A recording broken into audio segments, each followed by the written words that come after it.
La méditation de ce 12 décembre est intitulée « La victoire sur la mort ».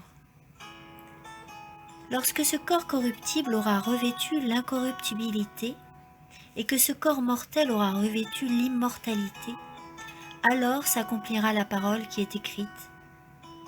La mort a été engloutie dans la victoire. 1 Corinthiens 15, 54. Tandis qu'il parlait de la sorte, lui-même se présenta au milieu d'eux et leur dit « Que la paix soit avec vous ». Luc 24, 36. Nous avons ici devant nous la précieuse évidence que le Christ le Sauveur est vivant. Peu avant, il était enfermé dans la tombe neuve de Joseph, mais il en était sorti en brisant les chaînes de la mort et s'était avancé comme un conquérant triomphant.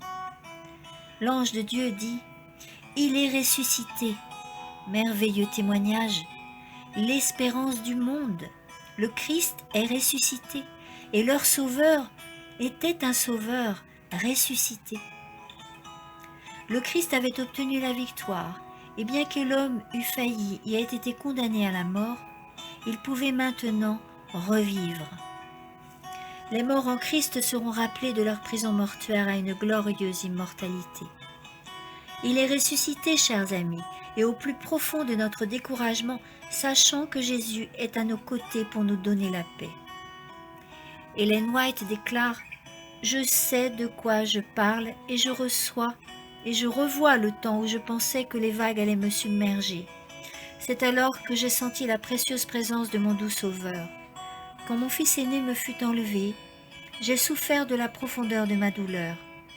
Mais Jésus vint à mes côtés et j'ai senti sa paix baigner mon âme et la coupe de consolation placée sur mes lèvres. Celui qui pendant 36 ans était à mes côtés me fut enlevé. Nous avions travaillé côte à côte dans le ministère, mais le moment était arrivé de croiser les mains du guerrier sur sa poitrine pour le déposer au repos dans le tombeau silencieux. Ma douleur une fois de plus se fit sentir encore plus profonde, mais après tout, va la coupe de consolation. Jésus m'est si précieux. Il a marché près de moi, il a marché près de vous également. Quand nos amis descendent dans la tombe, ils nous paraissent si chers. Il peut s'agir d'un père ou d'une mère, mais au matin du grand réveil, leurs rides ne seront plus, mais ce sera ce même doux visage, et nous les reconnaîtrons. Nous voulons certainement être prêts pour revoir ces chairs disparues au grand matin de la résurrection. Accrochons-nous donc à la bienheureuse espérance que l'Évangile a placée devant nous.